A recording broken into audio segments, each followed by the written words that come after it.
बिस्मिल्लाहिर्रहमानिर्रहीम। अस्सलाम वालेकुम डियर स्टूडेंट्स। आज हम जो टॉपिक स्टार्ट कर रहे हैं उस टॉपिक का नाम है बेसिक फोर्सेस इन नेचर। तो चलिए स्टार्ट करते हैं और देखते हैं कि कौन कौन सी फोर्सेस हैं जिन्हें हम बेसिक फोर्सेस ऑफ नेचर कहते हैं।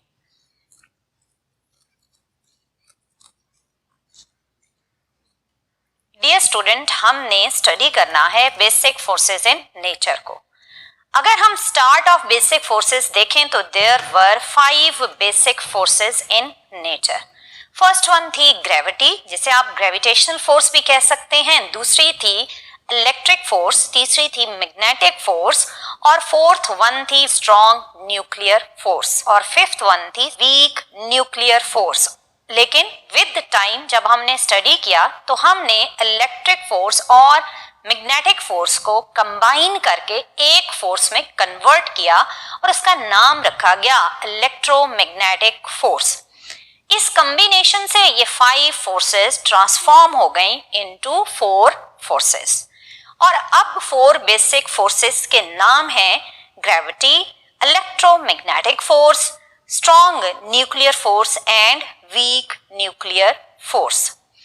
इनमें से हम पहले 2 फोर्सेस जो कि हैं ग्रेविटी और इलेक्ट्रोमैग्नेटिक फोर्स, इनको कंपैरिजन वाइज डिटेल में स्टडी करते हैं और फिर हम स्ट्रॉन्ग और वीक न्यूक्लियर फोर्स को स्टडी करेंगे। डियर स्टूडेंट, इनिशियली जब ये यूनिवर्स बनी तो इसका टेम्परेचर बहुत ही हाई था और कहा जाता है कि ये सारी forces collectively at high temperature exist करती थी। जैसे जैसे टेम्परेचर ड्रॉप हुआ तो सबसे पहले ग्रेविटेशनल फोर्स इनमें से सेपरेट हो गई और फिर विद टाइम बाकी तीनों फोर्सेस भी सेपरेट होती गई। और अब हम अगर ग्रेविटी को स्टडी करें तो डियर स्टूडेंट, अगर मैं आपसे कहूं कि आप जब भी कोई ऑब्जेक्ट ड्रॉप करते हैं तो वो किस तरफ मूव करता है, तो आपका आंसर होगा टुवर्ड्स द अर्थ। अगर आप अर्थ से एक छोटी हाइट से किसी ऑब्जेक्ट को ड्रॉप करें या फिर एक ह्यूज हाइट से ऑब्जेक्ट को ड्रॉप करें, दोनों सिचुएशंस में ऑब्जेक्ट हमेशा डाउनवर्ड ही आएगा। क्या कभी आपने ऑब्जर्व किया कि आपने किसी ऑब्जेक्ट को ड्रॉप किया हो और वो ऊपर की तरफ जाना शुरू कर दे? ऐसा बिल्कुल आपने ऑब्जर्व नहीं किया। वो फोर्स जो इन चीजों को डाउनवर्ड मूव करती है या वो फोर्स जो इन चीजों को डाउनवर्ड अट्रैक्ट करती है, उस फोर्स को कहा जाता है ग्रेविटी या फिर ग्रेविटेशनल फोर्स। इस ग्रेविटेशनल फोर्स का कॉन्सेप्ट सबसे पहले दिया था सर आइजैक न्यूटन ने इन 1687, जब उन्होंने ऑब्जर्व किया कि एक एप्पल अगर दरख्त से ड्रॉप हुआ तो वो अर्थ की तरफ मूव हुआ। यहाँ उन्होंने सोचा कि आखिर ये हमेशा जब भी कोई ऑब्जेक्ट ड्रॉप होता है तो वो डाउनवर्ड क्यों मूव करता है। इस ऑब्जर्वेशन के साथ डिफरेंट एक्सपेरिमेंट्स के थ्रू उन्होंने कंक्लूड किया कि there is a force of gravity that always acts on the falling object and the direction of this force is always towards the centre of the earth. Dear student, इस gravitational force को आप अपने surrounding में हर 2 message के बीच में observe करते हैं। लेकिन आप सोच रहे होंगे कि आप भी मैसिव हैं और आपका दोस्त भी मैसिव है, तो फिर आप दोनों मैसिव हैं तो आपस में अट्रैक्ट होना चाहिए, क्योंकि न्यूटन लॉ ऑफ ग्रेविटेशन ने ये कहा कि every 2 masses attract each other because of the gravitational force। और ये formula F is equal to G m1 m2 divided by r square use किया गया for the calculation of attraction between the masses। Newton का ये कहना कि हर 2 masses एक दूसरे को अट्रैक्ट करते हैं, ये बिल्कुल ठीक है, लेकिन आप ये ऑब्जर्व कर रहे हैं कि आप मैसिव हैं और आपका फ्रेंड भी मैसिव है, लेकिन आप दोनों एक दूसरे को अट्रैक्ट नहीं कर रहे। तो फिर क्या ये न्यूटन लॉ गलत है? नहीं, न्यूटन लॉ गलत नहीं है। एक्चुअली डियर स्टूडेंट, आप जिस ह्यूज मैस के ऊपर खड़े हैं वो है अर्थ, और अर्थ का मैस इतना बड़ा है कि उस मैस की वजह से लगने वाली फोर्स आप और आपके फ्रेंड के बीच में लगने वाली फोर्स के कंपैरेटिवली बहुत बहुत बड़ी वैल्यू कैरी करती है। अगर आप अपने फ्रेंड को अट्रैक्ट करना चाहते हैं तो फिर आपको भी अर्थ जितना ह्यूज मैस कैरी करना पड़ेगा। तो फिर आप कहेंगे कि न्यूटन लॉ करेक्ट है क्योंकि मैं अब अपने फ्रेंड को अट्रैक्ट कर रहा हूं। इसका मतलब ये हुआ कि जब हम ग्रेविटी को स्मॉल मैसेस के बीच में ऑब्जर्व करते हैं तो इसकी वैल्यू जीरो तो नहीं होती, लेकिन बहुत ही कम होती है in comparison to the force between huge masses. Dear student, हमने जो ग्रेविटेशनल फोर्स का फार्मूला देखा उसमें जो कांस्टेंट था कैपिटल जी, उसकी वैल्यू है 6.67 इंटू 10 टू पावर -11। इसकी वैल्यू बहुत बहुत कम है।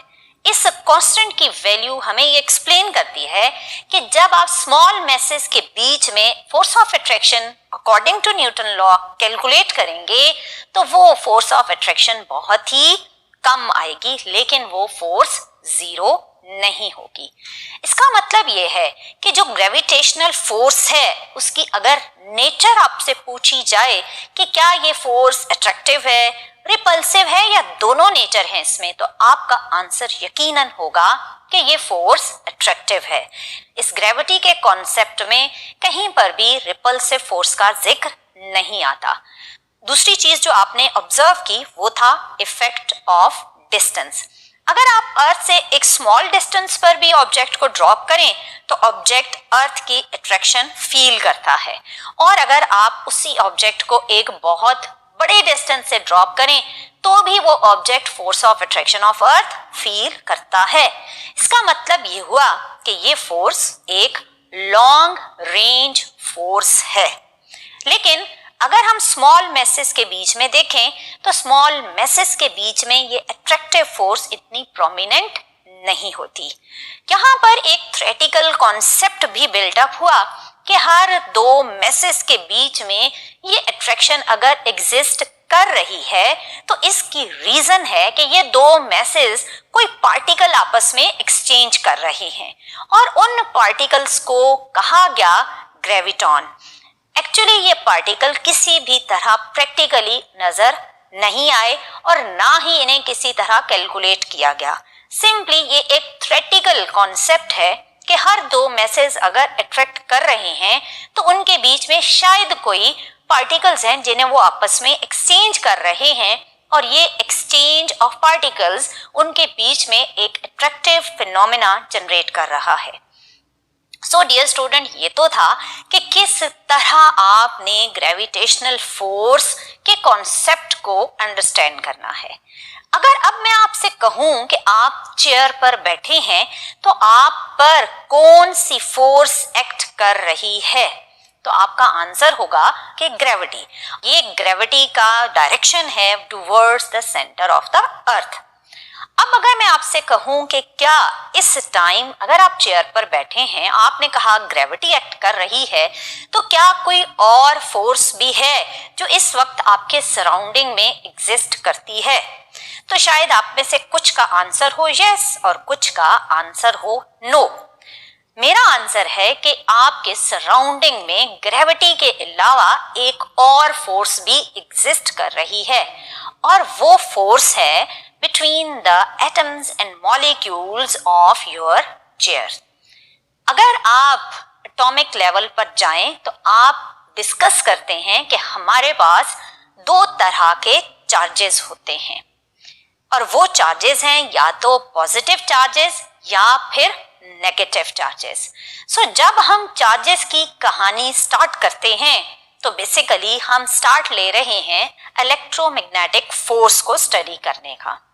मैंने आपको बताया इनिशियली कि इलेक्ट्रोमैग्नेटिक फोर्स बेसिकली दो फोर्सेस से मिलकर बनी है। एक है इलेक्ट्रिक फोर्स और दूसरी है मैग्नेटिक फोर्स। पहले हम इनको वन बाय वन देख लेते हैं और फिर आपको खुद ही अंदाजा हो जाएगा कि आखिर इन दो फोर्सेस को कंबाइन करके एक सिंगल फोर्स में क्यों ट्रांसफॉर्म कर दिया गया। डियर स्टूडेंट, आपने कूलम्स लॉ में पढ़ा था इलेक्ट्रिक फोर्स का कॉन्सेप्ट। सो पहले हम इलेक्ट्रिक फोर्स को स्टडी कर लेते हैं। आपने पढ़ा कूलम्स लॉ में कि अगर कोई से भी दो सिमिलर चार्जेस हैं, दो पॉजिटिव या दो नेगेटिव चार्जेस हैं, तो ये लाइक चार्जेस एक दूसरे को रिपेल करते हैं। और अगर आपके पास दो डिसिमिलर या अनलाइक चार्जेस हैं, एक नेगेटिव और एक पॉजिटिव, तो ये एक दूसरे को अट्रैक्ट करेंगे। अब इनके बीच में दोनों तरह की फोर्सेस हैं, अट्रैक्टिव भी है और रिपल्सिव फोर्स भी है। इन फोर्सेस को आप अगर कैलकुलेट करना चाहें तो ये फोर्सेस डिपेंड करती हैं magnitude of the charges and distance between the charges, और इस फोर्स को कैलकुलेट करने का फार्मूला है F equals to K Q1 Q2 over R square. इस इक्वेशन में Q1 Q2 दो चार्जेस Q1 Q2 के चार्ज को रिप्रेजेंट कर रहा है, जो कि आप मैग्नीट्यूड ऑफ चार्ज कहेंगे, और R रिप्रेजेंट कर रहा है डिस्टेंस बिटवीन द चार्जेस। इसका मतलब ये हुआ कि ये फोर्स भी डिस्टेंस पर और अमाउंट ऑफ चार्ज पर डिपेंडेंट है, बिल्कुल उसी तरह जिस तरह ग्रेविटेशनल फोर्स डिपेंडेंट थी distance between the masses and amount of masses m1 and m2। Dear student, अगर आप इलेक्ट्रिक फोर्स को डिस्टेंस से रिलेट करें तो अगर दो पॉजिटिव चार्जेस एक स्मॉल डिस्टेंस पर प्लेस किए गए हैं तो इनके बीच में इलेक्ट्रिक फोर्स बहुत ही स्ट्रांग होगी।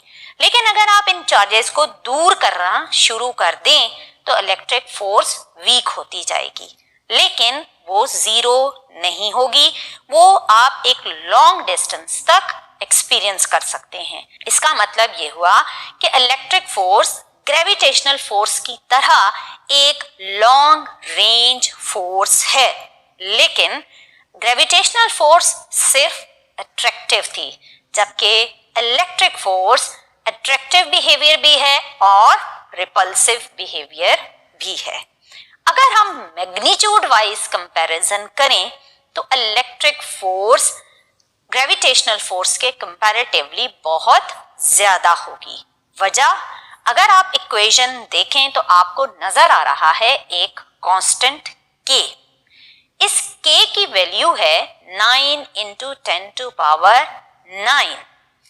अगर आप वैल्यू देखें तो आप कहेंगे कि ग्रेविटेशनल कांस्टेंट की वैल्यू बहुत ही कम है as compare to coulomb constant. So अगर हम एक एग्जाम्पल लें और कंपेयर करें कि मैग्नीट्यूड ऑफ मैसेज और डिस्टेंस और magnitude of charge and distance की वैल्यूज हम अप्रोक्सीमेटली सेम ले लें और कंपेयर करें कि इलेक्ट्रिक फोर्स और ग्रेविटेशनल फोर्स में से कौन सी फोर्स कम होगी और कौन सी फोर्स ज्यादा होगी। तो सपोज करें हमारे पास है टू मैसेज 1 kg 1 kg के, और उनके बीच में डिस्टेंस है 1 मीटर का। अगर आप ग्रेविटेशनल फोर्स कैलकुलेट करें तो उसकी वैल्यू आएगी F equals to G, m1 की जगह पुट कर दें 1 kg, m2 1 kg और r स्क्वायर में भी आएगा 1 स्क्वायर। अगर आप इसको सॉल्व करते हैं तो you will get the force which is equal to 6.67 into 10 to power -11 newton. लेकिन अगर हम कूलम फोर्स की सिचुएशन लें कि हमारे पास दो चार्जेस हैं 1 कूलम के, और इनके बीच में अगेन हम डिस्टेंस वही 1 मीटर ही कंसिडर करते हैं। अब अगर हम कूलम फोर्स कैलकुलेट करें तो F equals to K, Q1 की जगह आप लिखेंगे 1, Q2 1 और R की वैल्यू है 1 स्क्वायर। अब जब आप ये फोर्स कैलकुलेट करेंगे तो by putting the value of K you will get force equals to 9 into 10 to power 9 newton. So अब अगर आप इन दो वैल्यूज को कंपेयर करते हैं तो you can simply observe that the Coulomb force is much greater than gravitational force. इसका मतलब कि हम जब भी इनके मैग्नीट्यूड का कंपैरिजन करेंगे तो इलेक्ट्रिक फोर्स बहुत ही स्ट्रांग होगी एज कंपेयर टू ग्रेविटी। सो ये तो था कि इलेक्ट्रिक फोर्स किस तरह एक लॉन्ग रेंज फोर्स है, ये अट्रैक्टिव और रिपल्सिव बिहेवियर रखती है और इसके साथ साथ इसकी वैल्यू ग्रेविटेशनल फोर्स के कंपैरेटिवली बहुत ही ज्यादा है। अब हम इसके दूसरे हिस्से मैग्नेटिक फोर्स की तरफ चलते हैं। मैग्नेटिक फोर्स का नाम सुनते ही दिमाग में मैग्नेट आता है। आपने मैग्नेट के दो पोल्स नॉर्थ पोल और साउथ पोल का नाम तो सुना ही होगा।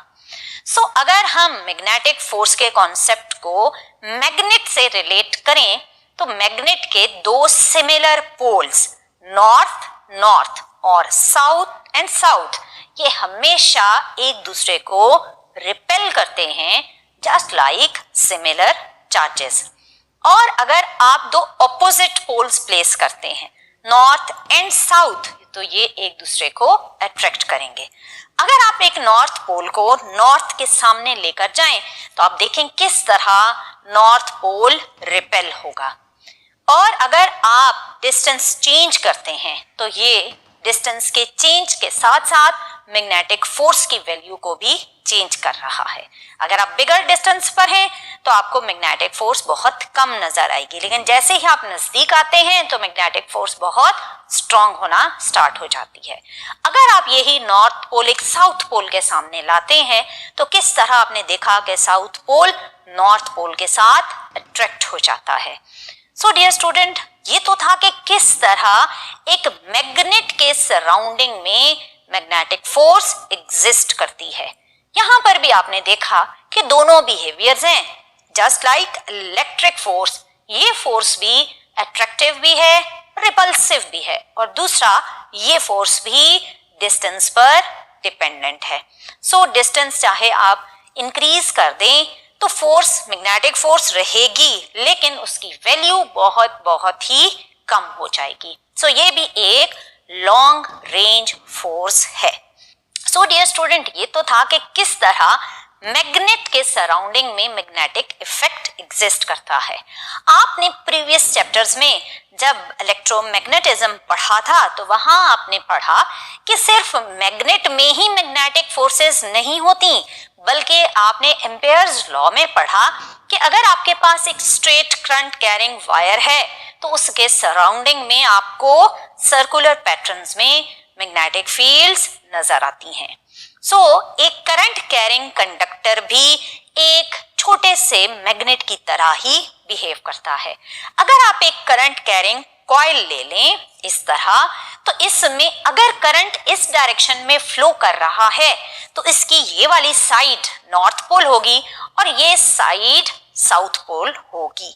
सो ये एक छोटी सी करंट कैरिंग वायर भी एक टाइनी मैग्नेट की तरह बिहेव करेगी।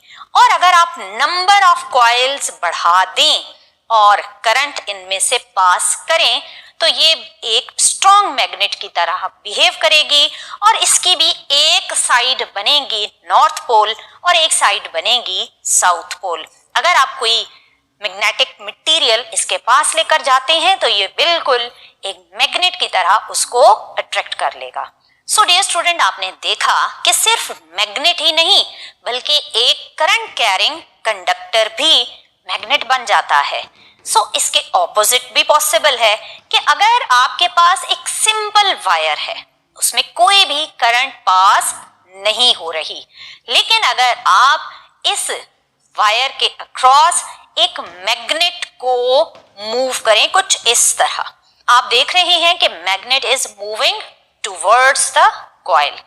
इस मूवमेंट से कॉइल में से पास होने वाला मैग्नेटिक फील्ड या जैसे आप मैग्नेटिक फ्लक्स भी कहते हैं वो इंक्रीज होना शुरू हो गया।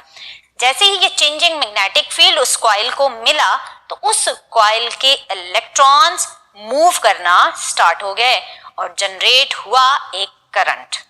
और इस करंट कैरिंग कॉइल के सराउंडिंग में अगेन एक साइड नॉर्थ पोल बन जाएगी और एक साइड साउथ पोल।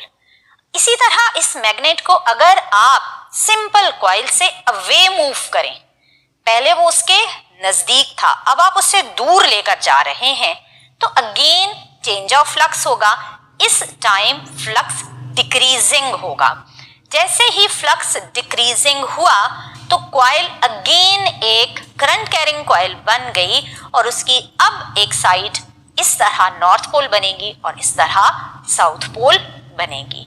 सो डियर स्टूडेंट, आपने तीन चीजें देखी कि एक मैग्नेट अगर है तो उसके सराउंडिंग में भी मैग्नेटिक फील्ड है, और अगर एक करंट कैरिंग कॉइल है वो भी एक मैग्नेट ही है, और अगर आप एक सिंपल कंडक्टर कॉइल के अक्रॉस मैग्नेटिक फील्ड को चेंज करते हैं तो वो कॉइल, वो कंडक्टर भी एक करंट कैरिंग कॉइल बनेगा और वो भी एक टाइनी मैग्नेट का बिहेवियर देता है। सो आपने देखा कि किस तरह करंट फ्लो, जो कि इलेक्ट्रॉन्स का यानी चार्जेस का फ्लो है, किस तरह ये चार्जेस का फ्लो मैग्नेटिक फील्ड जनरेट करता है, और इस सिचुएशन में आपने देखा किस तरह मैग्नेटिक फील्ड का चेंज एक करंट जनरेट कर रहा है। सो इसका मतलब ये कि ये मूवमेंट ऑफ चार्जेस और magnetic field, which means electric field, magnetic field, ये बिल्कुल एक दूसरे से क्लोजली लिंक्ड हैं। इन्हीं क्लोज ऑब्जर्वेशंस की वजह से हमने इलेक्ट्रिक फोर्स और मैग्नेटिक फोर्स को एक ही कॉइन के दो रुख कहा कि sometimes change of electric current magnetic field generate करता है और sometime change of magnetic field electric current generate करता है। सो ये एक दूसरे के बहुत ही क्लोज रिलेशनशिप की वजह से इलेक्ट्रिक और मैग्नेटिक फोर्स को कंबाइन करके इलेक्ट्रोमैग्नेटिक फोर्स का कॉन्सेप्ट आया। सो इलेक्ट्रोमैग्नेटिक फोर्स वो फोर्स है जो किसी भी मटेरियल में मौजूद एटम्स और मॉलिक्यूल्स को आपस में बाइंड करती है।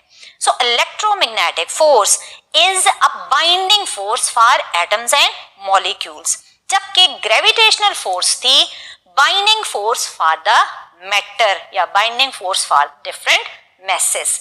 सो हमने कहा कि जब दो मैसेज आपस में ग्रेविटॉन एक्सचेंज करते हैं तो आती है ग्रेविटेशनल फोर्स। तो इस इलेक्ट्रोमैग्नेटिक फोर्स के केस में कौन से पार्टिकल्स हैं जो एक्सचेंज हो रहे होते हैं? वो पार्टिकल्स कहलाते हैं फोटॉन्स।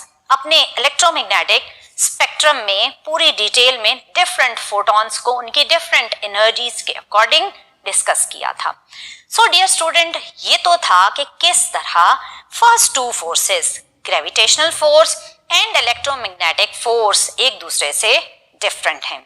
इनका comparison strength wise, range wise और डिफरेंट प्रॉपर्टीज के अकॉर्डिंग कुछ इस तरह होगा। इस कंपैरिजन में आप different parameters of gravitational force and electromagnetic force को बड़े डिटेल में देख सकते हैं। ये तो था फर्स्ट टू फोर्सेस का एक्सप्लेनेशन। अब हम मूव करते हैं नेक्स्ट टू फोर्सेस की तरफ, जो कि हैं strong nuclear forces and weak nuclear forces. Dear student, strong nuclear forces में न्यूक्लियर का वर्ड ही आपको ये बताता है कि ये न्यूक्लियस से रिलेटेड कोई फोर्स है।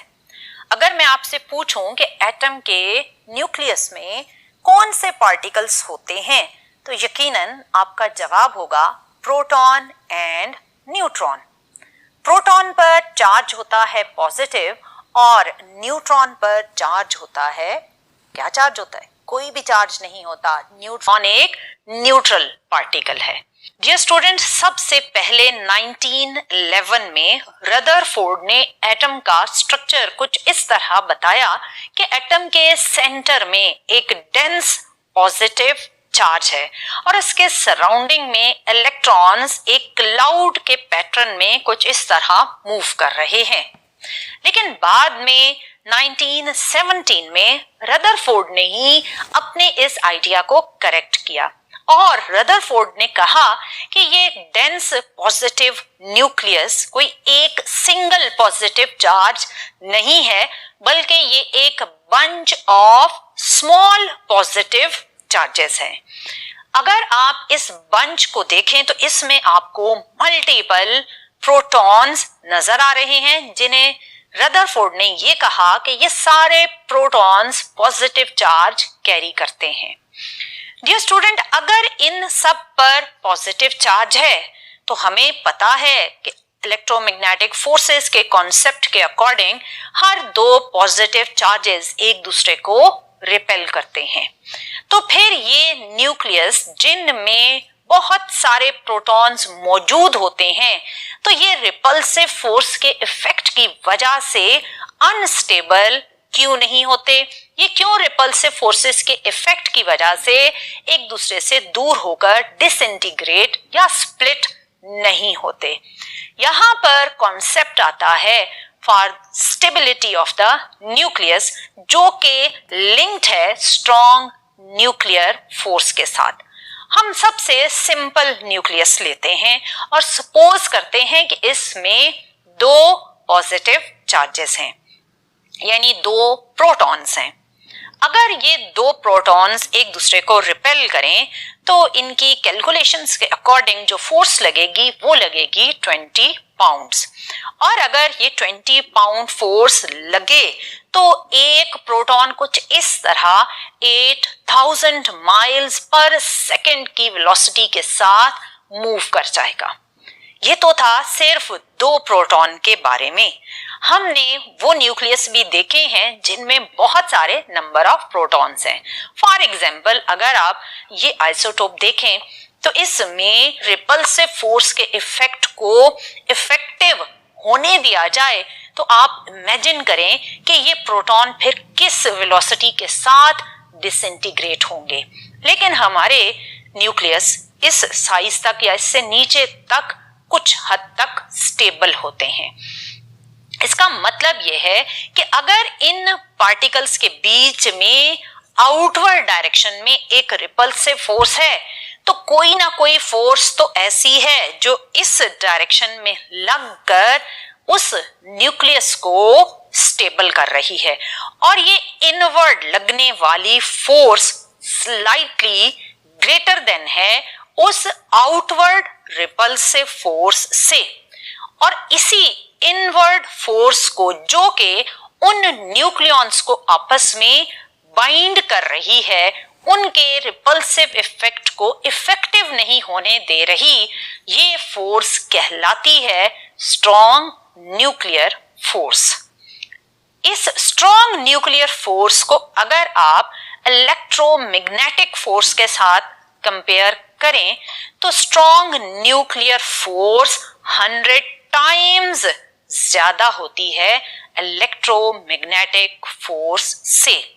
इसीलिए ये एक लिमिट तक, स्ट्रॉन्ग न्यूक्लियर फोर्स एक लिमिट तक न्यूक्लियॉन्स के नंबर को इंक्रीजिंग नंबर की तरफ जाते हुए भी न्यूक्लियस को स्टेबल रखती है। लेकिन एक सर्टेन रेंज के बाद न्यूक्लियर फोर्स यानी स्ट्रॉन्ग न्यूक्लियर फोर्स इफेक्टिव नहीं रहती। इसका मतलब कि जब दो प्रोटॉन एक दूसरे को टच कर रहे होते हैं तो आपके स्ट्रॉन्ग न्यूक्लियर फोर्स का इफेक्ट बहुत ही स्ट्रॉन्ग होता है। लेकिन जैसे जैसे नंबर ऑफ न्यूक्लियॉन्स बढ़ते हैं तो प्रोटॉन का आपस में जो कांटेक्ट है वो डिक्रीज होना शुरू हो जाता है, क्योंकि किसी भी न्यूक्लियस में प्रोटॉन से ज्यादा होते हैं नंबर ऑफ न्यूट्रॉन्स। सो जैसे जैसे नंबर ऑफ न्यूक्लियॉन्स इंक्रीज होते हैं तो प्रोटॉन के बीच में पॉइंट ऑफ कांटेक्ट डिक्रीज होना शुरू हो जाता है, वो एक दूसरे से दूर होना शुरू हो जाते हैं। सो जैसे ही प्रोटॉन अपने कांटेक्ट से दूर होते हैं तो स्ट्रॉन्ग न्यूक्लियर फोर्स इस स्टेज पर डिसअपियर हो जाती है। इसका मतलब कि स्ट्रॉन्ग न्यूक्लियर फोर्स की रेंज बहुत ही छोटी है, 10⁻⁻15 मीटर के अंदर अंदर ये स्ट्रॉन्ग इफेक्ट देती है। लेकिन जैसे ही थोड़ी सी इससे बड़ी रेंज, प्रोटॉन का नंबर इंक्रीज हुआ तो strong nuclear force less effective हो गई, डिसअपियर हो गई, और आपका न्यूक्लियस इस स्टेज पर आपस में बाइंडिंग एनर्जी कम होने की वजह से अनस्टेबिलिटी की तरफ मूव करता है। सो इन बातों से हमें ये पता चला कि स्ट्रॉन्ग न्यूक्लियर फोर्स बहुत बहुत स्ट्रॉन्ग फोर्स है, लेकिन इसकी रेंज बहुत बहुत कम है, almost less than 10⁻⁻15 metre.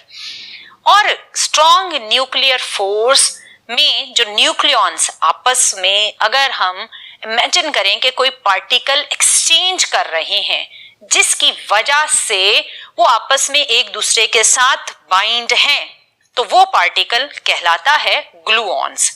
Dear student, gravity के केस में था ग्रेविटॉन, और इलेक्ट्रोमैग्नेटिक फोर्स के केस में था फोटॉन, और स्ट्रॉन्ग न्यूक्लियर फोर्स के केस में जो पार्टिकल एक्सचेंज हो रहे होते हैं among the nucleons means between proton proton, neutron neutron and proton neutron, वो पार्टिकल्स कहलाते हैं ग्लूऑन्स। और ये एक्सचेंज ऑफ पार्टिकल उनको आपस में बाइंड रखता है और स्ट्रॉन्ग न्यूक्लियर फोर्स का इंपैक्ट जनरेट होता है। ये स्ट्रॉन्ग न्यूक्लियर फोर्स क्योंकि बहुत ही शॉर्ट रेंज की है, सो जैसे ही आपके न्यूक्लियॉन नंबर न्यूक्लियस में इंक्रीज होते हैं तो स्ट्रॉन्ग न्यूक्लियर फोर्स 0 हो जाती है, और यहां से स्टार्ट लेता है रेडियो एक्टिविटी का प्रोसेस, जिसे हम वीक न्यूक्लियर फोर्सेस के कॉन्सेप्ट के अकॉर्डिंग एक्सप्लेन करते हैं। अब हम वीक न्यूक्लियर फोर्सेस को अगर देखें तो ये उन एलिमेंट्स के बीच में होती है जिनके न्यूक्लियस में नंबर ऑफ न्यूक्लियॉन्स ज्यादा होते हैं, और न्यूक्लियॉन नंबर ज्यादा होने की वजह से बाइंडिंग एनर्जी पर न्यूक्लियॉन कम हो जाती है और वो न्यूक्लियस डिसइंटीग्रेट या स्प्लिट होना स्टार्ट हो जाता है। और इस स्प्लिटिंग के प्रोसेस को आप 3 तरह से स्टडी करते हैं, अल्फा डिके, बीटा डिके और गैमा डिके। इसका मतलब ये तीनों डिसइंटीग्रेशंस वीक न्यूक्लियर फोर्सेस की वजह से हैं। वीक इनको इसलिए कहा जाता है कि ये न्यूक्लियस को अनस्टेबल वीक कर रही होती हैं, ये नहीं कि इनकी वैल्यू बहुत कम होती है। इनका जो बिहेवियर है कि ये न्यूक्लियाई को अनस्टेबल कर रही हैं, बिकॉज ऑफ दैट बिहेवियर इन्हें वीक न्यूक्लियर फोर्सेस कहा जाता है। अगेन इनकी भी रेंज कम है क्योंकि ये भी न्यूक्लियस तक ही कन्फाइंड फोर्सेस हैं, और इनकी रेंज 10⁻⁻18 मीटर से लेस देन कंसिडर की जाती है।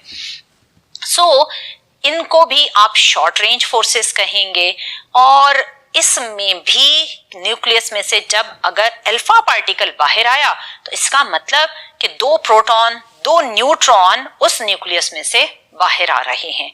यहाँ पर क्योंकि ये 2 प्रोटॉन 2 न्यूट्रॉन न्यूक्लियस से बाहर आए तो इसका मतलब है कि न्यूक्लियस में मौजूद पार्टिकल्स के बीच में फोर्सेस कम थी, इसीलिए 2 प्रोटॉन 2 न्यूट्रॉन सेपरेट हो गए।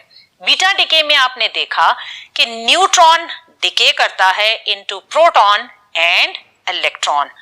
इसमें भी एक न्यूट्रॉन डिके हो रहा है एक इलेक्ट्रॉन में, जैसे आप बीटा पार्टिकल कह रहे थे, और पॉजिट्रॉन में।